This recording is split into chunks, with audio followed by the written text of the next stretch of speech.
Bismillahirrahmanirrahim. Alhamdulillahi rabbil alamin. Lahul hamdu wa lahul fadlu wa lahun ni'matu wa lahul thana'ul hasan. Asyhadu an la ilaha illallah wahdahu la syarika lah. Wa asyhadu anna sayyidana Muhammadan abduhu wa rasuluh. Allahumma salli ala sayyidina Muhammadin al-fatih lima ughliq wal khatim lima sabaqa nashril haqqi bil haqq wal hadi ila siratikal mustaqim wa ala alihi wa sahbihi haqqa qadrihi miqdarihi al-azim. Amma ba'du. Para asatidz, para buya, para tuan guru yang saya muliakan dan saya hormati, jajaran pengurus Masjid Raya An-Nur Kota Pekanbaru, terutama pimpinannya Al-Ustaz Dr. Buya Zulhendri Rais yang sekarang sedang sakit. Mudah-mudahan segera sembuh dan sehat. Amin Allahumma amin. Juga saudara imam Ustadz Amin Yonu dan imam-imam yang lain yang saya hormati, para jamaah kaum muslimin dan muslimat yang hadir pada malam ini maupun yang ada di tempat lain yang menonton live pada malam ini, live streaming ya, yang juga saya hormati. Alhamdulillah, bersyukur kepada Allah Subhanahu wa ta'ala untuk pertama kalinya pada tahun ini setelah hari raya saya bisa bersilaturahmi dan mengisi kajian di Masjid Raya An-Nur. Kajian malam ini membawa tema konsep kewalian menurut Ahlus Sunnah wal Jamaah. Mengapa kita ini perlu mengetahui konsep kewalian? Karena kewalian ini termasuk ajaran Islam yang diterangkan di dalam Al-Quran. Ala inna awliya Allahi la khawfun alaihim walahum yahzanun. Ingatlah, sesungguhnya para wali Allah, para kekasih Allah, tidak ada rasa takut pada mereka dan mereka tidak pula bersedih. Artinya para wali, orang-orang yang menjadi kekasih Allah itu memang benar-benar ada karena Al-Quran yang menerangkan. Kemudian siapa sebenarnya para wali, apa yang dinamakan wali itu? Ini yang perlu kita tahu dan kita fahami. Dan di dalam hadis-hadis Rasulullah SAW juga menjelaskan para wali. Nah, karena para wali ini di hati umat Islam, khususnya Ahlus Sunnah wal Jamaah, memiliki posisi yang sangat luhur, posisi yang sangat tinggi. Karena derajat mereka, posisi mereka di bawah para nabi. Para wali ini umat Islam yang paling tinggi derajatnya di bawah para nabi. Maka bagaimana kita harus tahu definisi para wali? Wali itu artinya apa? Tanda-tandanya bagaimana? Agar kita tahu. Yang kedua, kita juga perlu tahu konsep kewalian menurut Islam, Ahlus Sunnah wal Jamaah. Mengapa? Karena bukan hanya sekarang, sejak dulu ada orang-orang yang tidak wali ngaku-ngaku wali. Nah, apakah wali itu bisa ngaku-ngaku begitu? Bahkan kabarnya ada lembaga yang membuka pendaftaran para wali dan ada pelantikannya, katanya ada begitu. Entah di mana itu, tapi di Riau gak ada itu, mungkin daerah lain. Nah, benarkah wali seperti itu? Wali seperti itu. Nah, wali ini kalau secara definisi para wali itu ada di dalam Al-Quran, ada di dalam hadis. Dalam ayat tadi disebutkan, ala inna awliya Allahi la khawfun alaihim walahum yahzanun. Ingatlah, sesungguhnya para wali Allah, para kekasih Allah, tidak ada rasa takut bagi mereka, dan mereka pun tidak bersedih. Nah, para kekasih, para wali Allah ini siapa? Ayat berikutnya menjelaskan, alladzina amanu wa kanu yattaqun. Para kekasih Allah itu adalah orang-orang yang beriman. Artinya imannya benar-benar kuat. Bukan hanya sekedar beriman, tetapi keimanan menjadi karakter, menjadi keyakinan yang kokoh dalam hati mereka. Wa kanu yattaqun. Dan mereka selalu bertakwa kepada Allah. Selalu bertakwa. Jadi kewalian ini definisinya, kriterianya dua. Pertama beriman, yang kedua bertakwa. Ketakwaan itu menjadi watak yang tertanam pada mereka, karakter yang tertanam. Karenanya di sini menggunakan redaksi wa kanu yattaqun. Mereka senantiasa bertakwa kepada Allah. Bertakwa itu apa? Bertakwa biasanya khotib Jumat kita di mana-mana mengatakan bertakwa adalah menjalankan semua perintah Allah, menjauhi larangan-larangannya. Artinya definisi Qur'ani tentang waliullah, ciri khas utama itu beriman dan bertakwa. Kalau tidak beriman atau imannya abal-abal, imannya lemah, bukan wali itu. Lalu bertakwa, karena keimanan yang kuat ini akan membawa seseorang menjadi orang yang bertakwa. Dan orangnya benar-benar bertakwa. Kalau tidak bertakwa, bukan wali. Walaupun orang bilang dia bertakwa, walaupun orang mengisu-isukan, menyebar-nyebarkan dia wali, tapi orangnya tidak bertakwa, bukan wali. Ini definisi Al-Quran. Kemudian di dalam hadis, ya, dalam hadis ketika Rasulullah SAW ditanya tentang man awliyaullah, siapa para wali Allah. Hadis riwayat Imam Ibnu Majah. Rasulullah SAW bersabda, alladzina idza ru'u dzukirallah. Para kekasih Allah itu adalah orang-orang apabila mereka dilihat, maka yang melihat itu akan ingat kepada Allah. Maksudnya bagaimana? Kata para ulama ketika menafsirkan hadis ini, alladzina idza ra'ahumul mu'min dzakara dzambahu wa 'azzama rabbahu. Para kekasih Allah itu adalah orang-orang apabila seorang mukmin melihatnya, maka ia teringat dosa-dosanya dan mengagungkan Tuhannya. Para wali ini, orang itu kalau berjumpa hatinya takut, langsung ingat. Karenanya ulama-ulama dulu, ya, ulama-ulama dulu yang waliullah, kalau ada orang ziarah ke rumahnya, gak segera keluar, takut itu. Aduh, mungkin saya banyak dosa ini, kiai gak keluar-keluar. Itu orang dulu, kiai dulu. Sekarang enggak. Kalau gak keluar mungkin masih tidur itu.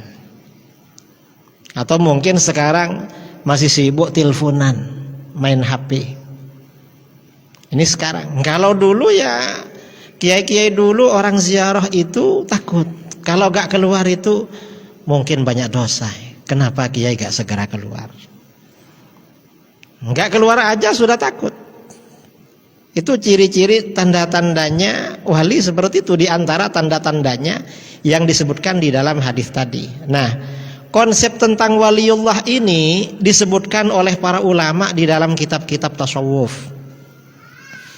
Salah satunya kitab tasawuf yang paling populer, ya, kitab tasawuf termasuk kitab hadis adalah kitab Hilyatul Auliya wa Tabaqatul Asfiya, karangan Al-Imam Al-Hafidh Abu Nuaim Al-Asfihani.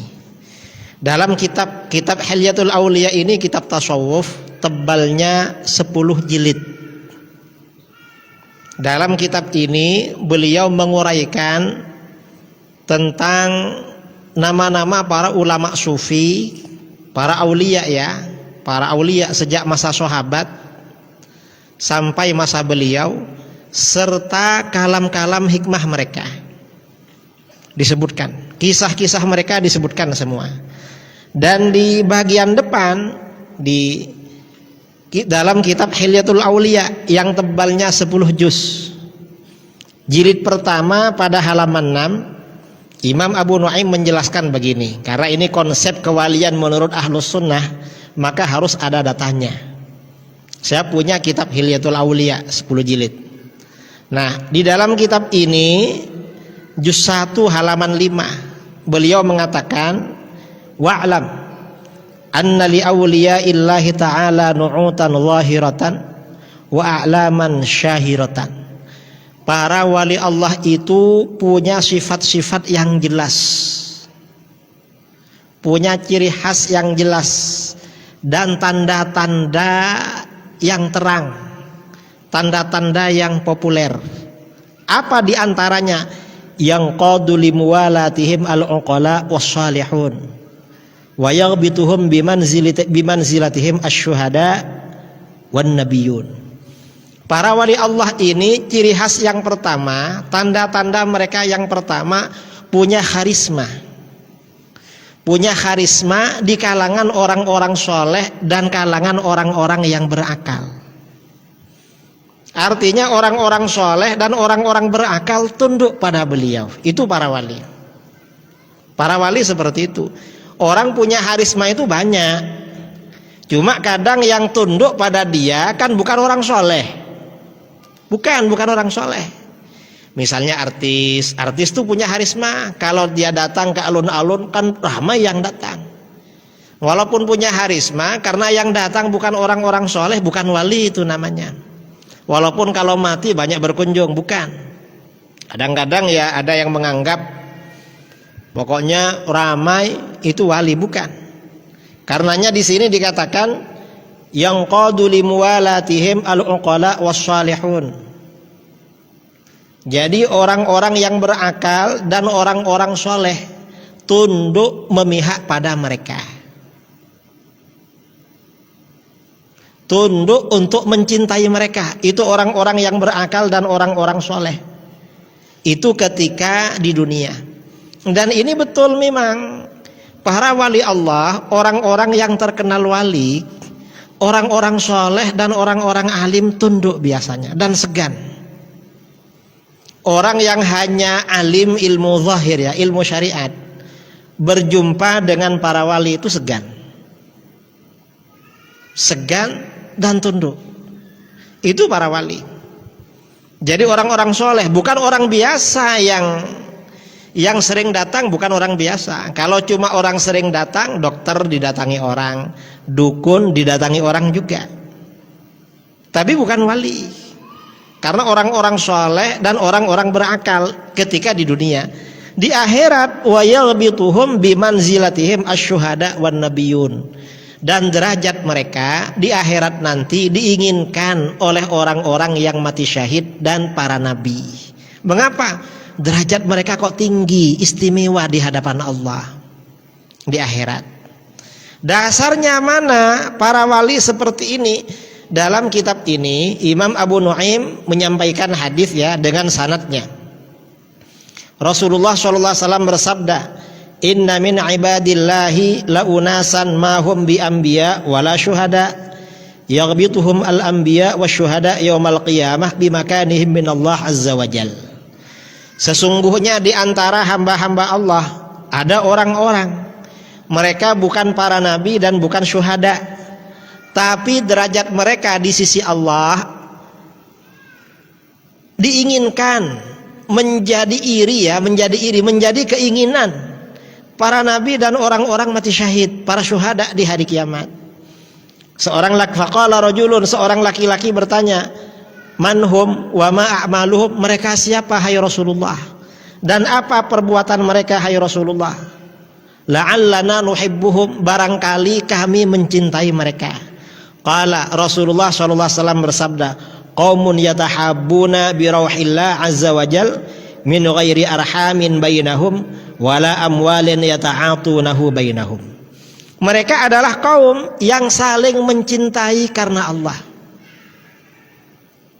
Mereka saling mencintai karena Allah tanpa ada hubungan kerabat. Gak ada hubungan kerabat tapi saling mencintai karena Allah. Dan tidak ada urusan bisnis, urusan ekonomi. Gak ada kepentingan bisnis, gak ada hubungan kekerabatan. tapi saling mencintai. Wallah inna wujuhahum lanurun wa innahum la'ala manabir min nur wa la yakhafuna idza khafan nas wa la yahzanuna idza hazanan nas. Demi Allah, wajah-wajah mereka itu cahaya. Mereka ada di atas mimbar-mimbar dari cahaya. Mereka tidak merasa takut ketika orang-orang merasa takut pada hari kiamat nanti. Mereka tidak bersedih, tidak susah ketika orang-orang susah. Ini para wali. Jadi memang orang ini saling mencintai karena Allah. Ini siapa? Ini biasanya para ulama-ulama yang soleh, para ulama-ulama ya yang punya pondok pesantren. Para kiai, para ulama yang punya pondok pesantren itu ada wilayahnya. Mengapa? Orang-orang soleh, orang-orang yang berakal datang pada mereka. Gak ada yang bayar, gak ada urusan bisnis, bukan kerabat. Mengapa datang? Karena Allah ingin belajar ilmu agama, ingin memperbaiki dirinya menjadi orang baik. Itu berarti orang wali. Ulama-ulama kita. Dan orang-orang soleh tunduk pada mereka. Mereka punya harisma di kalangan orang-orang soleh. Ini diantara tanda para wali ya, tanda yang pertama. Kemudian diantara tanda mereka, para wali ini punya pengaruh positif pada orang-orang yang dekat dengan mereka. Ada pengaruh positifnya, bukan pengaruh negatif. Atau gak ngaruh sama sekali, tapi pengaruhnya positif. Bagaimana? Kata Imam Abu Nu'aim, wa min nu'utihim annahum al-muwarrithuna jullasahum kamilaz zikri wal mufiduna khillanahum bisyamilil birri. Para wali Allah itu mereka adalah orang-orang yang mewariskan kepada orang-orang yang bersama mereka pada kesempurnaan berzikir kepada Allah. Artinya apa? Orang itu kalau duduk dengan mereka senang berzikir pada Allah, menjadi orang yang ahli zikir. Jadi ada pengaruh positif. Kemudian pada orang-orang yang berkawan, berteman dengan mereka, maka bagaimana? Ini akan berpengaruh positif menjadi orang yang berbakti dengan menjadi orang yang berbakti kepada Allah. Ada pengaruh positifnya, itu para wali. Karenanya kita ya, kalau datang ke pesantren-pesantren, pesantren para habib, para kiai, santri-santrinya akhlaknya baik-baik, istiqomah beribadah, rajin berzikir kepada Allah. Mengapa seperti itu? Ada pengaruh. Ada pengaruh dari orang soleh yang ada di situ. Itu sifatnya para wali. Asalnya agak rajin beribadah, begitu masuk pondok rajin beribadah. Itu kalau gak ada wilayahnya gak bisa. Karena orang berkumpul menerima pendidikan tuh di mana-mana. Di sekolah-sekolah juga ada pendidikan akidah akhlak. Tapi gak ngaruh seperti itu. Kalau di pondok-pondok, karena kiai-kiainya, ya kiai-kiainya, para buya, para kiai dulu, ini ada wilayah kewaliannya kepada Allah, pengaruhnya sangat positif pada orang-orang. Kalau gak ngaruh sama sekali bukan wali. Ada orang diisukan wali, padahal jamaahnya yang pakai tato tetap aja pakai tato. Jamaahnya yang pakai anting-anting, pakai anting-anting aja, gak berubah-ubah. Bukan wali namanya, itu namanya wali ulang. Bukan waliullah itu. Karena para wali ini ada pengaruh positif. Dan ini dari mana? Ini wirathah memang. Ada wirathah ya, warisan dari baginda Rasulullah Shallallahu Alaihi Wasallam. Rasulullah ini pengaruh positifnya paling besar. Karenanya orang-orang itu begitu masuk Islam bersama Rasulullah ini langsung berubah secara batin. Sebagian sahabat itu langsung berubah ya. Ada seorang sahabat menghadap kepada Rasulullah SAW. Rasulullah, saya ini ingin berzina katanya. Mungkin dia gak tahan, punya keinginan ingin berzina. Rasulullah tanya, gimana kalau saudara kamu dizina sama orang, kamu suka? Saya gak suka katanya. Lah terus kalau ibu kamu dizina sama orang, suka? Gak suka, saya gak rela. Ditanya terus, akhirnya apa? Mungkin dia ingin aja, mungkin ya ada yang mau sama dia atau gimana. Akhirnya bagaimana? Habis itu dadanya dipegang oleh Rasulullah SAW. Begitu dipegang langsung hatinya berubah, gak ingin seperti itu. Ini namanya pengaruh positif, saudara. Ada pengaruh seperti itu. Ada pengaruh positif. Dan ini banyak memang ya, makanya pengaruh-pengaruh positif Rasulullah SAW itu dijelaskan di dalam narasi-narasi sholawat. Dalam bacaan-bacaan sholawat itu ada sifat-sifat Rasulullah SAW. Misalnya dalam sholawat tibbil qulubi wa dawaiha. Rasulullah itu adalah dokter hati dan penawarnya. Orang yang sakit hati, kadang sakit hati karena nifak, disembuhkan oleh Rasulullah. Hilang nifaknya, imannya menjadi kuat. Nah, di bawah beliau, para wali itu juga ada yang seperti itu. Sebagian aulia dulu pada masa salaf, seperti Imam Hasan al-Basri, atau wali-wali yang lain. Penjahat-penjahat, para penjahat, asalnya pencuri, perampok, begitu melihat wajah beliau menangis pada Allah, bertaubat. Itu nggak perlu diceramai, memang ada pengaruh positifnya. Itu para wali. Ini dasarnya, mana dasarnya? Bahwa para wali ini berpengaruh positif pada orang yang bersama mereka atau yang duduk mereka menjadi orang baik.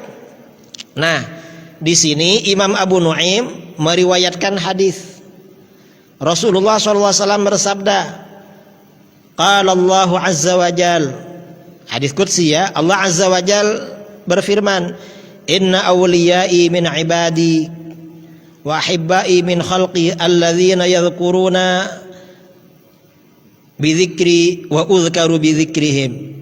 Sesungguhnya para kekasihku di antara hamba-hambaku dan para kekasihku dari makhlukku adalah orang-orang yang berzikir, ya. Alladzina yudhkaruna bidzikri adalah orang-orang yang diingat dengan berzikir kepadaku. Ketika mereka diingat, orang itu ingat kepada Allah. Wa udhkaru bidzikrihim, dan aku diingat dengan mengingat mereka. Mengingat mereka menjadikan orang mengingat kepada Allah. Kemudian di dalam hadis lain, ya, ini hadis lain ya, riwayat Ibnu Majah, diriwayatkan juga oleh Imam Abu Nuaim. Su'ila Rasulullah SAW, Rasulullah SAW ditanya hadis yang tadi, man auliyaullah, siapa para wali Allah itu? Qal, Rasulullah SAW menjawab, alladzina idza ru'u dzukirallah azza wajal, para kekasih Allah itu adalah orang-orang apabila mereka dilihat, maka orang-orang ingat pada Allah. Dilihat aja orang yang melihat ingat pada Allah, takut pada Allah. Itu para wali. Atau di dalam riwayat lain, qala Rasulullah sallallahu alaihi wasallam, ala ukhbirukum bi khiyarikum, apakah tidak aku ceritakan pada kalian tentang sebaik-baik kalian? Sebaik-baik kalian itu siapa? Qalu bala, para sahabat menjawab iya. Qala Rasulullah SAW bersabda, alladzina idza ru'u dzukirallahu azza wajal, sebaik-baik kalian adalah mereka apabila dilihat maka Allah diingat.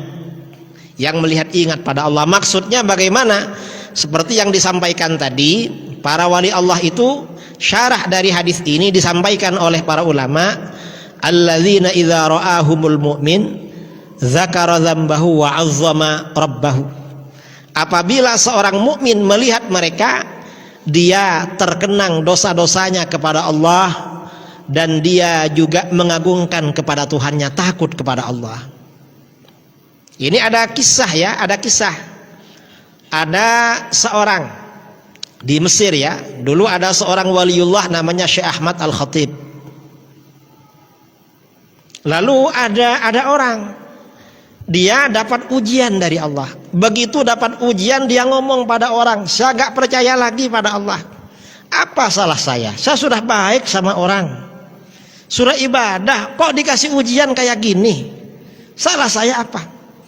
Lalu ada kawannya bilang, ayo kamu ziarah kepada Syekh Ahmad Al-Khatib. Enggak. Ya ziarah aja, cuma main-main ke sana. Main-main ke sana. Ayo ke sana. Akhirnya dibawa, mau. Sampai di sana dia bilang, saya gak percaya sama orang wali. Lalu kata Syekh Ahmad Al-Khatib, sini, saya bisik-bisik sama kamu. Saya bisik-bisik aja sama kamu. Apa Syekh katanya? Kamu ingat waktu kamu ada di apartemen di lantai atas, kamar nomor sekian, tahun sekian, sama siapa kamu di dalam? Apa yang kamu lakukan? Astagfirullah katanya. Iya Syekh katanya, saya bertobat sekarang kepada Allah. Padahal waktu itu gak ada orang katanya. Gak ada orang. Saya sama perempuan waktu itu, gak ada orang. Syekh kok tahu katanya? Ini pasti dari Allah, bertaubat itu. Para wali itu mentaubatkan orang gak perlu mau ilmu hasanah panjang lebar. Cukup dibisiki. Sini, saya bisik-bisik aja sama kamu. Kamu dulu pernah ada di lantai sekian di apartemen, kamar sekian. Apa yang kamu lakukan? Lah orang itu kalau berbuat begitu kan pasti ingat kan. Orang pernah berbuat yang gak baik dengan orang pasti ingat. Walaupun sudah lama, gak bisa dilupakan. Akhirnya orang ini bertobat. Ini pengaruh para wali seperti itu. Kadang-kadang ya memang orang ini dipengaruhi oleh para wali pakai seperti itu memang. Tapi bukan berarti orang yang tahu isi hatinya orang tuh para wali, bukan berarti. Gak mesti seperti itu. Nah ini adalah para wali ya. Kemudian juga di antara sifat-sifat para wali, ini sudah 2 ya, kita menyebutkan 3 aja. Annahum al-muslimuna minal fitan, al-muquna minal mihan. Para wali ini al-musallamuna minal fitan, al-muquna minal mihan. Orang-orang yang diselamatkan oleh Allah dari fitnah, fitnah dalam agama. Dan dilindungi oleh Allah dari ujian yang menyangkut agama. Ini para wali. Artinya ya selamat dari ujian itu. Dari ujian-ujian yang merusak terhadap agama. Ketika orang-orang lain terkena fitnah, ikut-ikutan fitnah, dia selamat. Yang seperti ini biasanya para wali itu gak ikut-ikutan. Karenanya fitnah ya, fitnah-fitnah akhir zaman ini hati-hati. Fitnah akhir zaman ini banyak sekali. Ya termasuk fitnah aliran sesat, fitnah politik. Kita jangan ikut-ikutan. Di akhir zaman ini yang baik, di akhir zaman pesan para guru kita, para ulama kita, di akhir zaman ini yang baik kita sering berkumpul dengan orang-orang soleh, kemudian memperdalam ilmu agama. Gak perlu ikut-ikutan sibuk nge-share persoalan politik, politik dalam negeri atau politik luar negeri. Kecuali misalnya ya hanya untuk memberitahukan tentang umat Islam karena kepedulian. Tidak apa-apa seperti itu. Tapi kalau kita sibuk sehari semalam dengan itu gak ada gunanya. Sekarang ini zaman fitnah. Pada masa-masa fitnah itu yang paling afdal memang beribadah kepada Allah. Termasuk beribadah, berkumpul dengan orang-orang soleh dan memperdalam ilmu agama. Memperdalam ilmu agama itu, memperdalam ilmu agama itu termasuk ibadah. Karenanya sabda Rasulullah SAW dalam hadis riwayat Imam Muslim, al-ibadatu fil haraj kahijratin ilai. Beribadah pada masa haraj. Haraj itu masa-masa fitnah, masa-masa umat Islam banyak ujian. Itu pahalanya seperti hijrah kepadaku. Mengapa? Karena sekarang ini masa-masa fitnah, kita berjumpa dengan kawan, ngobrol apa saja bisa berlama-lama. Misalnya ngobrol tentang penguasa, ngobrol tentang menterinya, ngobrol partai politik, ngobrol demo-demo, ngobrol apa, gak selesai-selesai saudara. Dan itu gak dianjurkan seperti itu zaman sekarang. Di zaman fitnah ini, para wali Allah itu memilih menyingkirkan diri. Karena memang diantara tanda-tanda wali Allah al-musallamun minal fitan, diselamatkan oleh Allah. Karenanya masa-masa sekarang ini, kata guru-guru kita dianjurkan berkumpul dengan orang-orang soleh, banyak memperdalam ilmu agama. Insyaallah ya, kalau seperti itu kita selamat. Dan mulut ini kita kunci, artinya gak bicara kecuali perlu atau baik. Kalau gak perlu atau gak baik diam aja. Mengapa? Khawatir tuh fitnah. Kita ini kadang-kadang ya gak tahu ada apa, tahu-tahu ya kita berkomentar atau apa, ya padahal gak ada masalah sebenarnya. Malah kita yang kena dosa. Nah, barangkali ini ya konsep kewalian menurut Ahlus Sunnah wal Jamaah sekelumit aja yang perlu saya sampaikan tentang konsep kewalian ini. Saya yang memang pernah berjumpa dengan para wali ya, bukan berarti saya ini wali, bukan, atau dekat wali ya, bukanlah. Kita ini hanya pecinta orang-orang wali. Kalau Imam Syafi'i itu siapa yang gak yakin beliau wali? Tapi kata beliau bagaimana? Uhibbus salihina walastu minhum. Aku mencintai orang-orang soleh dan aku bukan termasuk mereka. Siapa yang meragukan kalau Imam Syafi'i orang soleh? Ada? Gak ada. Mengapa? Tanda-tanda orang wali itu kan punya harisma. Orang-orang soleh dan berakal tunduk pada beliau. Imam Syafi'i yang tunduk pada beliau berapa jumlahnya? Gak bisa dihitung saudara. Mayoritas Ahlus Sunnah ini mazhabnya Syafi'i. Mazhab terbanyak itu Syafi'i. Tapi beliau sendiri bagaimana? Uhibbus salihin walastu minhum. Aku ini mencintai orang-orang soleh, tapi aku bukan termasuk mereka. Nah, kalau perasaan Imam Syafi'i punya perasaan bukan termasuk orang soleh, seperti kita ini masa mau merasa seperti itu? Apalagi mengaku Imam Mahdi, ya mungkin namanya Imam Mahdi diganti-ganti namanya. Atau misalnya mengaku wali ghaus, wali apa, ngawur namanya itu. Nggak ada seperti itu. Imam Syafi'i ya dalam syairnya, uhibbus salihin walastu minhum la'alli an ana labihim syafa'ah. Aku mencintai orang-orang soleh, padahal aku bukan termasuk bagian dari mereka. Barangkali aku sebab mereka dapat syafaat, katanya. Imam Syafi'i ingin dapat syafaatnya orang soleh. Karenanya beliau cinta. Kita ini siapa? Lalu kata beliau apa? Wa abghadu man tijaratuhul ma'asi. Dan aku membenci orang-orang yang perbuatannya maksiat, yang perniagaannya, kerjanya maksiat. Benci aku. Gini pada orang-orang yang maksiat kita harus benci. Ya karena kemaksiatannya itu.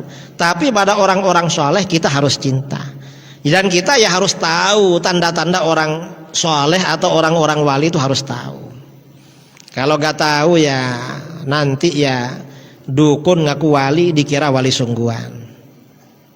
Kadang-kadang ya orang-orang awam ini gampang memang. Orang awam tuh gampang diakali biar percaya bahwa kita ini wali. Saya ini cerita ya, pernah dulu awal-awal 2012 ke Jambi. Saya bawa buku 5 buah. Hari pertama ada beberapa tokoh masyarakat, 2 orang saya kasih buku itu. Begitu saya ngasih, ada orang yang nggak saya kasih, tokoh juga di situ senang baca. Besoknya dia datang lagi yang tidak saya kasih. Karena kemarin senang baca, langsung saya ambil saya kasih. Begitu saya kasih apa kata dia? Ya Allah Pak Kiai, apa? Pak Kiai ini waliullah. Saya kesini memang mau minta buku ini. Belum ngomong sudah dikasih katanya. Padahal saya gak menyangka kalau dia mau minta buku. Gak tahu saya itu. Ya cuma kemarin karena senang baca mau saya kasih. Kan ngasih buku pada orang yang nggak suka baca kan nggak suka juga kan. Buku kita tersia-sia, ngasihnya pada yang suka baca. Akhirnya ada kawan saya, murid saya, langsung masuk kamar ketawa-ketawa. Saya masuk, ada apa? Bersyukur Kiai. Kenapa? Guru saya waliullah katanya. Jadi seperti itu ya. Ini sebagian konsep para wali yang perlu kita tahu. Ya mudah-mudahanlah kita mendapat barokahnya doa para wali Allah, dan mudah-mudahan kita mendapat syafaahnya para wali Allah. Kita termasuk orang-orang yang mencintai para wali Allah, dan anak cucu kita termasuk orang-orang yang mendapat aliran keberkahan doa para wali Allah. Dan mudah-mudahan anak cucu kita nanti menjadi murid-muridnya para wali Allah. Amin Allahumma amin. Walaupun mereka kita gak tahu kalau mereka wali. Siapa tahulah ya. Siapa tahu ya besok kita dapat syafaat para wali Allah. Saya kira itu sebagian konsep para wali yang perlu saya sampaikan. Ya kalau ingin tahu secara lengkap silahkan baca kitab Hilyatul Auliya Tabaqatul Asfiya yang sudah bisa baca. Tebalnya 10 jilid. Yang belum bisa ya tanya sama yang bisa itu, atau belajar dulu agar bisa baca kitab. Saya kira itu. Setelah ini sebenarnya narasi saya prolog saya terlalu panjang, karena ini mestinya lebih banyak sesi tanya jawab biasanya. Cuma Ustadz Alnuf gak datang yang tukang bikin pertanyaan. Maka mungkin dari jamaah ada yang mau bertanya, silahkan. Waktu saya kembalikan kepada MC ya untuk memimpin sesi tanya jawab. Kurang lebihnya mohon maaf. Assalamualaikum warahmatullahi wabarakatuh.